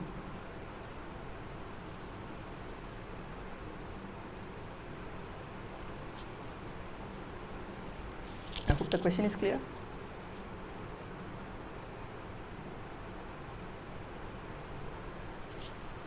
Okay, reducing the batch size might actually reduce your bias, but it's usually not always. Yes, not sure what will happen. That's what I was expecting. So it may or may not, because batch size is something, when you change this thing, what happens is something that you cannot say beforehand itself. It depends on the particular training data set. So we cannot say what can happen before itself. So I've just kept some ambiguous options also in this, so that there are not always one answer for everything. So what about kernel size? So if I increase the kernel size, can it help? So like you can always say ambiguous for everything, but in most scenarios, reducing batch size may not always help. And the problem you would face with the reduction in batch size lead more stochastic nature of learning. So you might have end up with more oscillations in your training. But if you increase the batch size, then you might not actually get that generalization feature that you want. So this is again the trade-off that you have between bias and variance. And like if you increase the batch size, you have to see much bigger data set, then you will lose the generalization ability and your model will get biased. If you reduce the batch size, you will have to do for each and every small ones, and then it will oscillate more, and you might not actually converge much faster. So your variance will actually increase. So these are two different things. So by reducing batch size, ideally what we expect to get is, if the batch size is lesser and then you are sampling randomly and doing this, and your model is still able to get a good variance on this, which means, how do I put it in simple words? Yeah, to put it simply, let's take it this way. When you have 100 training data set and I've just used 8 of them, and then I was able to do good, and I was able to do this for different sets of it, and it is still performing good on all of them, which means my bias has reduced. Okay, is this clear, or are there any confusions? I think I didn't convey it properly. Okay, let's put in a slightly different way.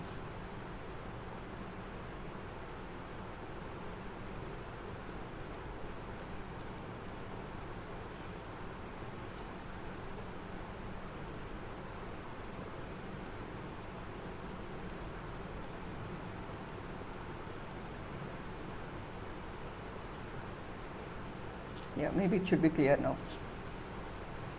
So if you reduce the batch size, then you're kind of introducing more randomness into it, so that your model will be able to understand even if it is completely off. So that is what you are saying, increasing your generalizability, which means your bias will get reduced. I think this is clear now. So what about kernel size? So if I increase the kernel size, what would happen is you are actually getting more context to your CNN. So it depends on the particular application that you want. So this in general cannot be said anything about this. This is one function that we discussed in the initial classes. So how about changing the activation function? like you can change, say, sigmoid to tan h. Say I am using sigmoid function and I change it to tan h function. Will my bias decrease or increase? For this particular case, sigmoid to tan h.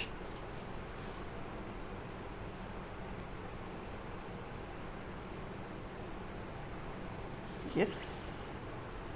You mean to say that bias will get reduced? Okay. Any other any other viewpoints, like bias will, okay, one viewpoint is bias will reduce. Anyone who is saying bias will increase?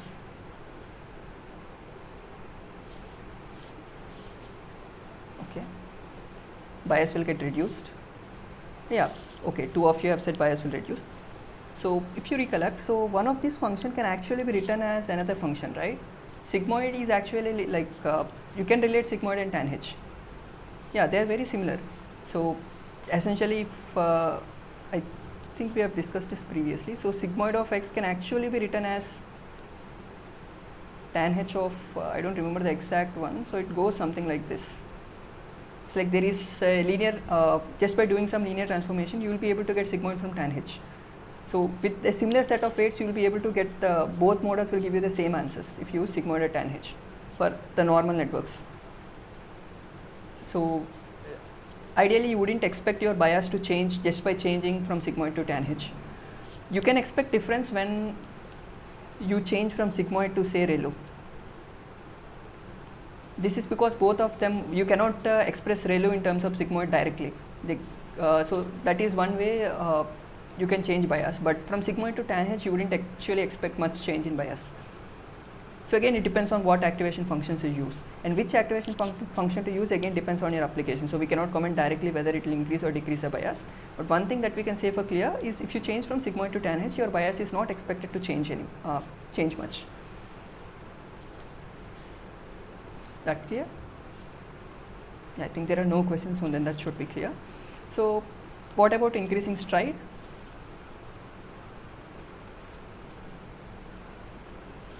So anything with respect to your kernel size,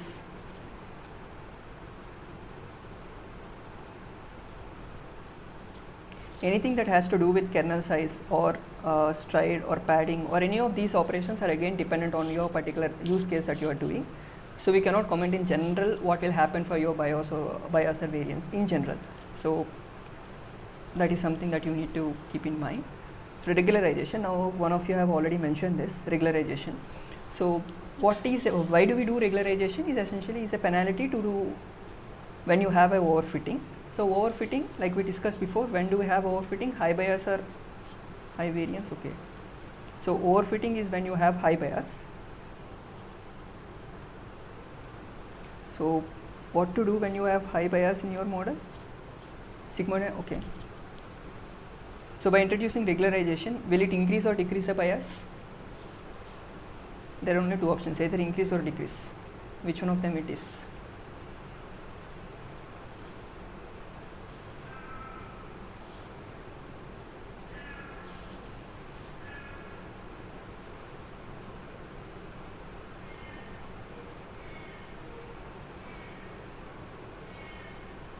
Tricky. Yeah, tricky. Increases the bias.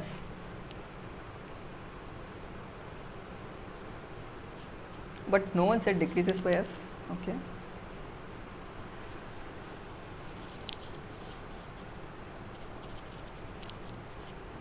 Okay, no one says it decreases the bias. Okay, maybe for now I'll stick with increase, and then we'll get back to this when I discuss on variance. So we'll keep this question mark. Unlikely to decrease bias, I think. Okay, can you just elaborate a little? So why do you think it is unlikely to decrease bias? Yeah, just one word. I think you are on the same track. So maybe one word or a little word. So why do you think it is very unlikely to decrease bias? I mean, we are doing it to prevent overfitting, so I thought that maybe bias won't be affected even in the worst case.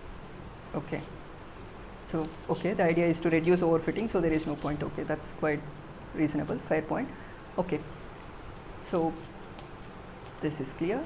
So if stride is more that than if you are not considering all the possible cases. I didn't get your question. If stride is more,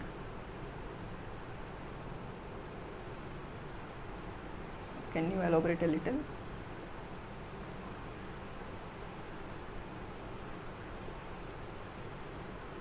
Okay. If stride is more, you might actually miss some features, small details within your, so basically your model will not get enough context for predictions.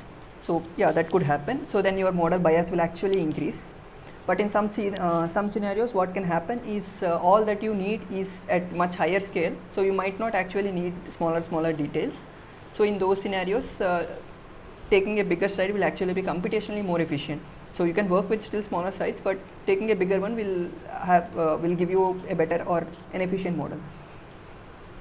But I can take your point for that. So if you increase the stride, you will not be able to capture more of the context. So that could actually increase your bias. That's what you are saying on this. So the same thing goes with your padding. If you, it will be like biased. So the same thing goes, if you apply the same logic to padding, you can also come to similar conclusions. So if you keep on increasing padding, we discussed this even in the last week. So if you keep on increasing your padding on the borders, then what will happen is you will give more weightage to zeros than whatever is the interior of the cells. Then your model will actually not understand properly the boundary cells. That is the problem you will get with more padding. Okay, so what about dropout rate?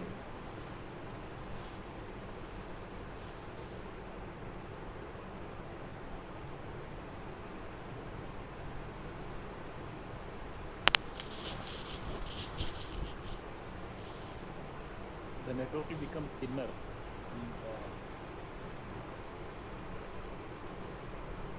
Thinner. Okay. The network will become thinner. So thinner in the sense, I think you are okay. You are going to say basically the number of your weights is going to get reduced. I think that's what you are trying to say.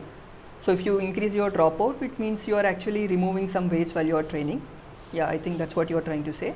So by reducing the number of weights, your model will actually, you are assuming that your model will actually able to do more generalization capability than this. So it's similar to this, whatever you have here.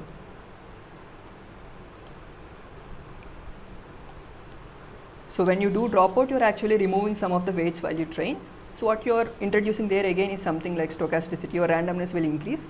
And if your model is still able to predict properly even with randomness, it means it has some generalizing power than before. So if your generalizability is increased, then your bias will get reduced. So the same logic comes here as well. So that is with the dropout rate. So this is something that is called intrinsic data augmentation.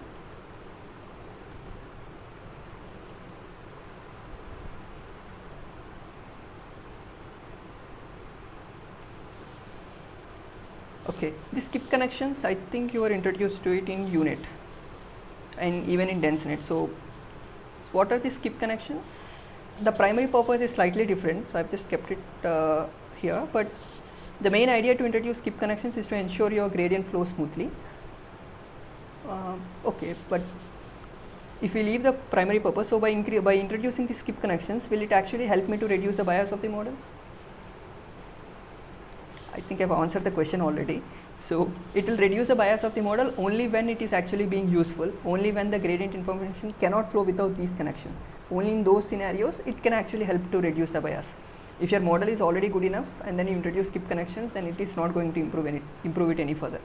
Only when you have the issue with vanishing gradients, introducing this will actually help you. I think I answered that already. So now let me put the question in slightly reverse way. Now if the model is high variance,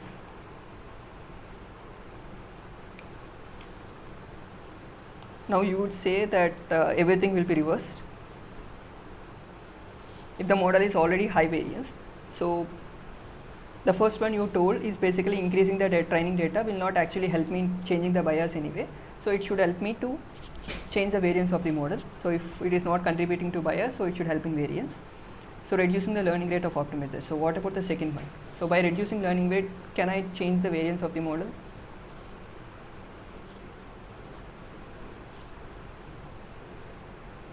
No. Yeah. So this is again the same thing that we are discussing. So reducing learning rate will only change the way you are reaching to solutions, how your model is getting trained. So it is not going to help on how your model is getting to do. So using a deeper network is something that you cannot comment on.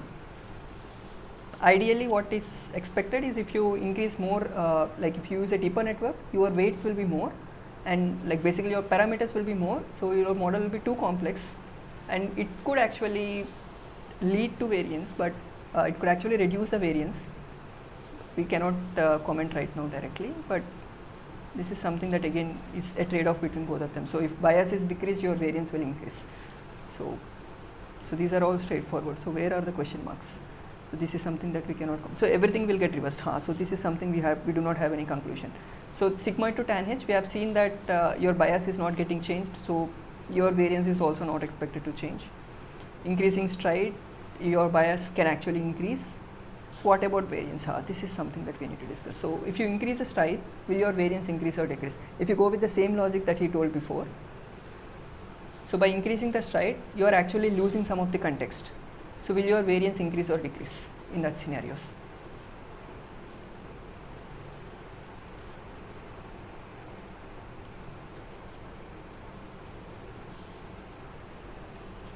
Yeah. So this is it. So ideally, each one of them should be opposite, but in this particular case, okay. So okay, should decrease probably. Okay. So why should it decrease? So were you on the logic that if bias is increasing, variance should decrease or something like that? Or if you have any other logic, you can just type it in the chat box, so we'll see that.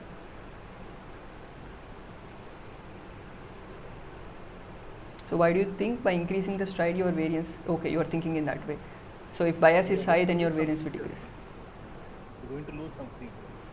Yeah, you're going to lose some features, then your model is not able to perform good enough on the training data itself, which is what we are calling as variance, right? Yes. So here there is no trade-off in that way. So here by increasing the stride, you could end up in a scenario where you have high bias and high variance. The same goes with padding. So I'm not discussing on padding. Right, got it, fine. Okay, let's discuss on dropout. So what do you think dropout will do?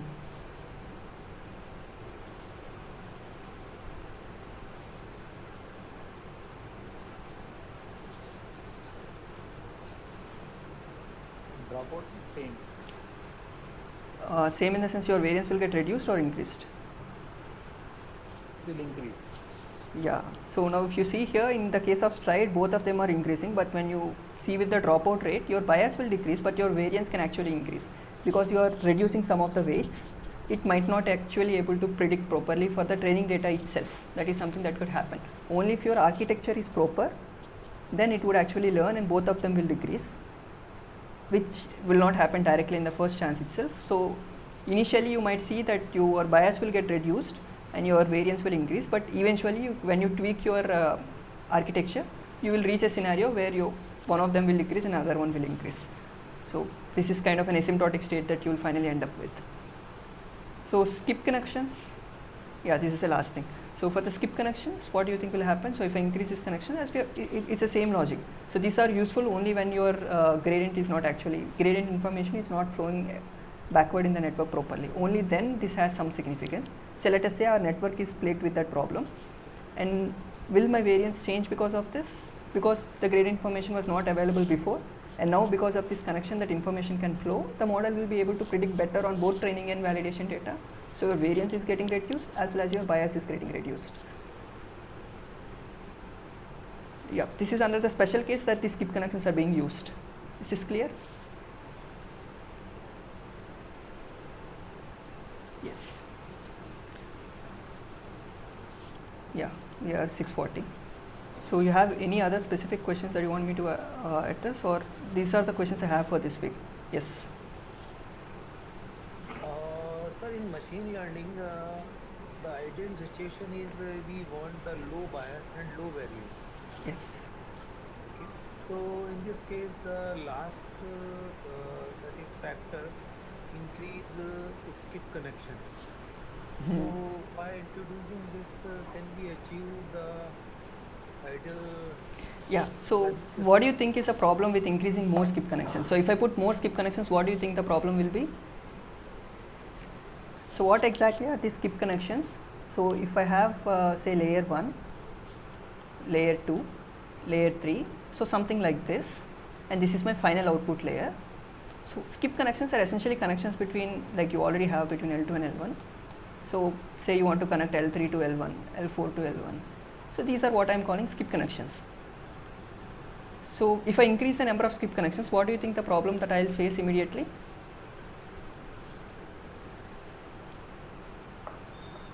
That my weights will increase, right? The number of weights will increase. Basically, the number of parameters that I have to train will keep on increasing. And when the number of weights are increased, then your training data has to be big enough to actually train this model in the first place. You see the problem there? It will be just like unbalancing. No, it's nothing to do with balanced or unbalanced. Say if you say let's take a classic problem. So if you have 5 equations and 5 unknowns, you will be able to solve it directly. So when you have here say 100 parameters, you need to have a training data set. Usually the typical they say is around 10 times the number of parameters you need. Only when that is something what you call an empirical thing. I mean, there is no proof or something, but what people usually say is if you have say x number of parameters, you need at least 10 times x number of training data.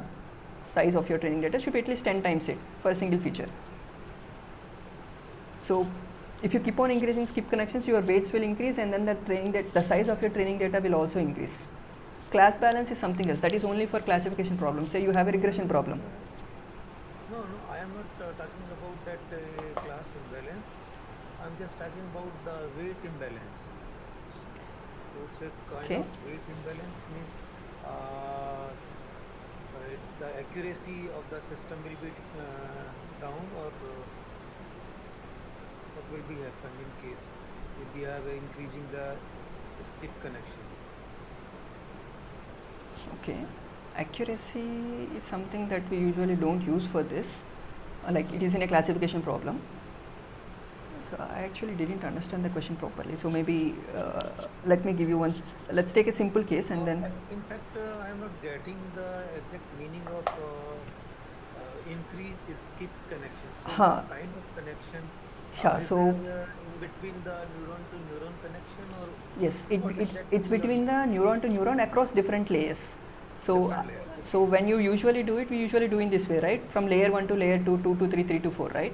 So instead of that, there is no direct connection between 3 to 1. What we usually, when you backpropagate your error, you calculate from 3 to 2 and from 2 to 1. Instead of that, you directly transfer information from 3 to 1. That is what I am calling a skip connection. So, but in neural network, we have layer to layer connections, or we have. No, we can have connections in whatever way you want. Keras allows you to do that. The one that you are referring to is called a sequential model. Connection between alternate layers. Like yeah, you can design in whatever way. Connection between L1 and L3. Yes. So your means we are just skipping those connections. We are connecting 3 and 1. This is basically I am calling a skip connection. Okay. So you the model you are referring to, right? Only this one. This is called a sequential model. Okay. You can do other connections as well. So these are so the problem that I was trying to say is, okay, I thought you were asking something else. I got the idea. I got that. Actually, you are saying whenever we are going to backpropagate the error, so going instead of L3 to L3 to L2, then L2 to L1, we are just going L3 to L1. Exactly. So we have just skipped the second layer. Okay. Thank you, sir. Okay, I thought you were asking something different. So now we have already discussed that by increasing skip connections you can reduce your bias and variance. So why are we not doing always is what I thought you were asking that. So I was answering slightly differently. So let us discuss that also. So if you increase the number of skip connections, then your number of parameters is also going to increase. If your parameters increase, then your training data size should also increase. So in order to train this model, you need a bigger data, which you might not always have. So designing an architecture might be easy, but then training it will be a little difficult.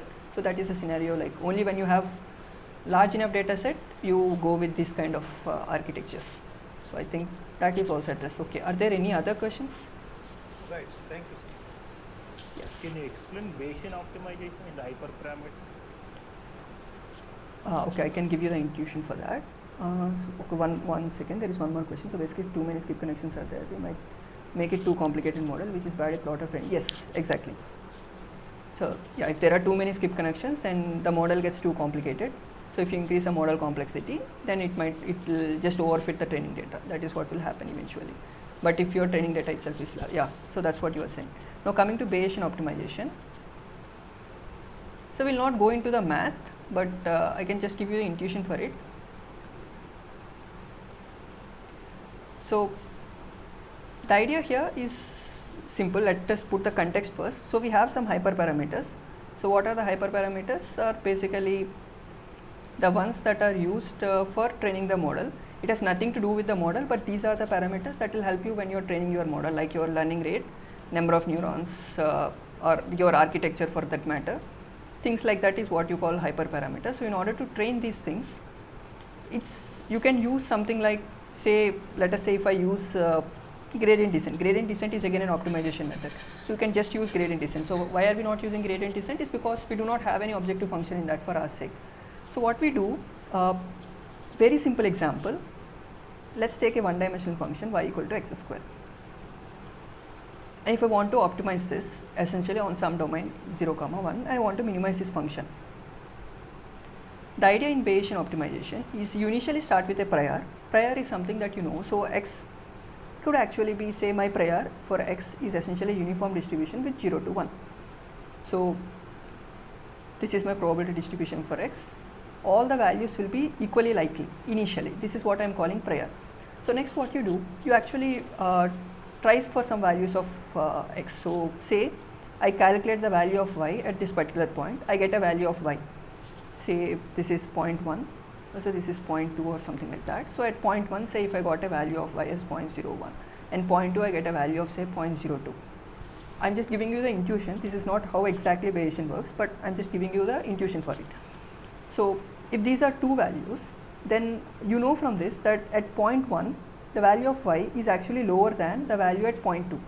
So what Bayesian optimization does is, this is my prior, it will modify the prior in such a way that at 0.1 you have a higher probability of identifying your minimum than at 0.2.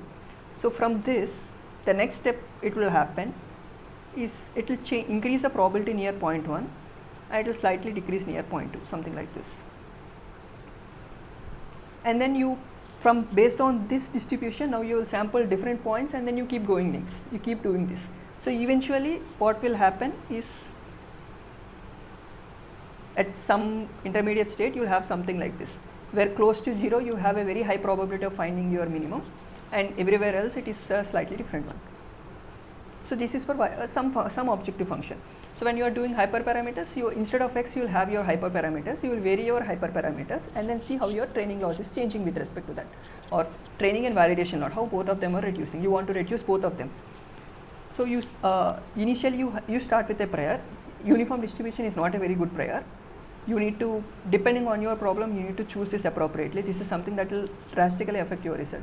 So to put it simply, prior is basically the knowledge that you already have about your problem, and you need to model it in such a way that the distribution here should exactly, if you know nothing about the problem, that is when you use a uniform distribution. Otherwise you need to come up with some other distribution. So for example, I'll just give you a simple example.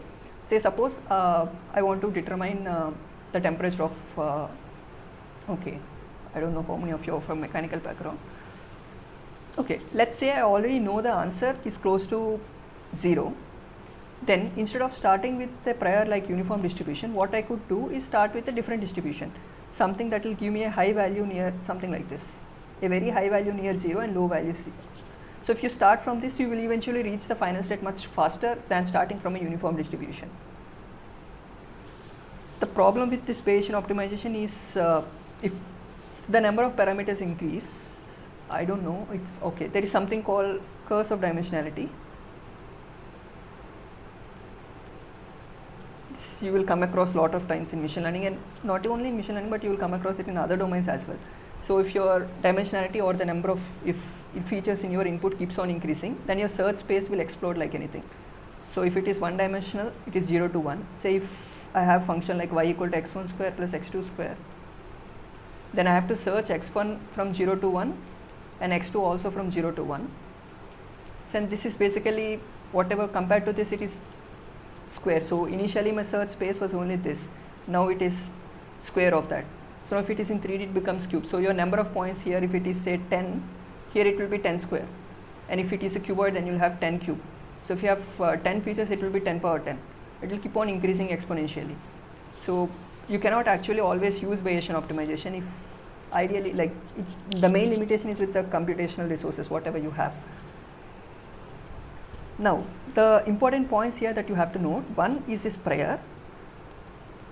Second is, how are you going to change? Given this prior and your objective function values, how are you going to change the distribution? This is the second most important thing that you have to do. There are different ways to do this. You can go through, say, Wikipedia or some other article, they have names for it. Say, there are different strategies. The idea here is, you know that one of them is minimum. So how do I change my prior distribution to something else? That is the main question that all of those methods try to answer. One way is they calculate entropy, and then entropy for, okay, I cannot introduce all these terms because it is out of syllabus. So I'll just give terms so you can go through them. So one is maximizing entropy, Shannon's entropy, if you are familiar with it. So that will ensure that your maximum information has been used to actually get the new distribution based on the prior distribution, or you can use some expectation maximization, or different strategies. The fundamental point here is, how do you convert your prior distribution to something else by using all the information about the laws you already have. That is the only thing that you will be doing here. And you do this, keep doing this, eventually you will reach a situation where you will have maximum probability for one of these values, and those are the values you will be selecting for your hyperparameters. Is the intuition clear? The math is not required for the course, so I am not going through the math. Yeah, why I asked this question is, in the assignment 7, the question number 3. Okay. Which hyperparameter method leverages probabilistic model? Yeah, I cannot answer the question directly because it's a graded assignment. So I think you already got answer from whatever I told. Okay, I got it. Because that time I asked. Yeah, okay. This was not in the lecture material. Yeah, this was not discussed. It is out of your scope of this particular course. So we don't go into the how this is actually working and things like that. But the idea is this. Yeah, that P options are incorrect. Okay, no, we cannot discuss anything on that. So let's not discuss anything on that. I'm not saying whether they are right or wrong. So let's not discuss anything on that. Now coming to other methods, there is one more interesting thing that you anyway brought it up. So what about genetic algorithm? Is something that also does something very similar to this. So I'm just discussing this so that there is no bias towards any of the answers. So genetic algorithm is something that is inspired from our evolution. So what it does, it starts with some initial population, and then what it does, it calculates something called fitness on this initial population. By fitness, so it's very similar to what we have say in our evolution as well. So there are some individuals in the population, and then some are actually better than other in reproducing their particular offspring. So whoever is better, they will produce more offspring than the other ones. Since resources are limited, you can have only one of them will survive than the other. So there is some differentiation between the individuals. That is something that is exploited by your evaluation. By evolution. So in the initial population, you calculate the fitness, then you choose only the ones with a higher fitness value, and they will be used. They will be sent to the next generation. So from this you get your offspring. Offspring is basically your next generation. And these offsprings, again you calculate the fitness, and then it keeps repeating. You calculate fitness and you choose the best individuals. So there is something called selection. Selection is where you choose the best individuals, and from them, okay, maybe I should keep it this way. You get new offspring, again you calculate fitness of them, choose the best individuals, and then get offsprings from them. So this is something very similar to our evolution as well. So this is genetic algorithm. So what people have done is, in most of the lectures that we have discussed now, an architecture is given to us. Say VGGNet or LenNet, LXNet, whatever it is, an architecture is given to us in the first place, and we are trying to understand that architecture. But how did they come up with the architecture in the first place? So people have tried to actually systematize that as well. So what they do is architecture itself, they start with the different architectures initially, and then try, like, this is going to be computationally very expensive, and that is why people don't actually do this, but this could be one way to use it, is you actually try with different architectures. You generate different possible architectures in the first way, and then evaluate each one of them, and then select the best one of them, and then from them you keep on iterating to get better and better architectures. It's like basically putting your architecture development also inside another optimization routine. So now you have gradient descent as steepest gradient descent. Your way from this you are only getting the weights. Now what I am saying is, now you have another steepest gradient descent that will decide your architecture.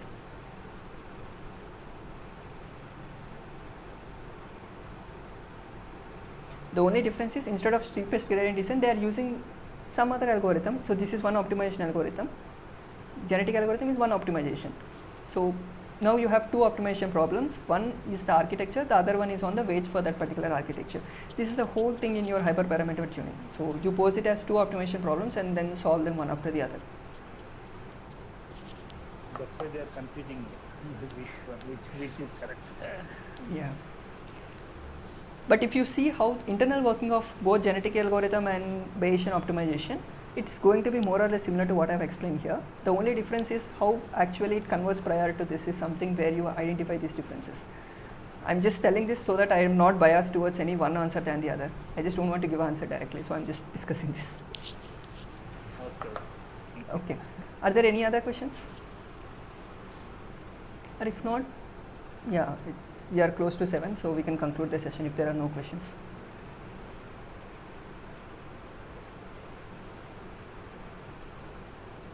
Okay, there was one more question I thought we'll discuss at the end of the session. So one of you has commented saying which one of them is worse, underfitting or overfitting? Yeah, that's again a tricky question. So it again depends on your application. Like we discussed this with the confusion matrix. So when you have true, false, something like that. Say depends on the scenario you are looking at. Sometimes an underfitting model can actually be useful. Say if you are dealing with a problem where your data has lot of noise and you know that data is not so reliable or something like that, then you know that whatever model you put, you are going to get a very bad model. So you just can't do anything with it. So in those scenarios, overfitting is actually worse than underfitting. So it depends on the application. I'm just giving an example to understand which one is worse. I can't tell directly, so it depends on the case-to-case basis. I'm just giving one example. Does that answer your question, or you need, maybe I need to elaborate a little or something? Yeah, it depends on the situation. So I just gave you one situation where one is worse than other. You can think of other scenarios where, so I gave you a scenario where overfitting is worse. Maybe you can think of a scenario where underfitting is actually worse. Say on a simulation data, for example, if you have a simulation data with no noise whatsoever and your model is actually not fitting that, then it is worse. Underfitting is worse in that scenario compared to overfitting because your data is so clean. Yeah, but these are extreme scenarios. Ideally, you would be somewhere in between, so we just cannot comment. Yeah, that's it. I think we have answered. Any other questions are left in this? Yeah, I think we have answered everything and we discussed. Yeah, we have something else. Yeah. Sir, if the network is showing the high bias, so we should go for regularization or we should go for deeper network? Okay, it's again like it's a case-to-case basis. So we cannot say which one. You should actually try both of them. You should actually try and see which one is actually working, because if in your terms, which will be preferred? I cannot say. I cannot comment on it because it doesn't depend on, like, it is not a generic answer on that. So the easiest one to do is regularization. So you can go you can actually add regularization to each and every layer. That is the easiest to do. No, okay, but it is given in the assignment. So there might be a preference of these two options. So okay, you check in the assignment whether if both the options are there. Both of them at par, sir. Okay, I didn't get it. Preferred, I think, sir. Yeah, I mean, yeah, both of them can actually be used, but which one is better than other is something that we cannot comment on. Yeah, that's what you are saying. Both of them, you can consider both of them at par. Yeah. No, but in assignment it is given. No? So you can check whether it is a multi-option one or a single option one. No, sir. What I am saying, Mhm. it is given in the assignment, so there will be a preference of these two. So we Yeah. cannot say these are at par. I cannot directly comment That's on why that. I'm Just saying, give me a sir. second. Just give me a second. I'll go through the assignment question. So which question you are referring to?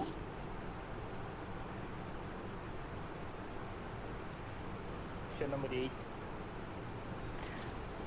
Question number 8 is a multi-option question. So that's the only thing I can tell you now. So I think you can take up from there. It's like there is no single answer that is correct. You can use. No. I am not asking the answer, sir. I am not asking because it has. Okay.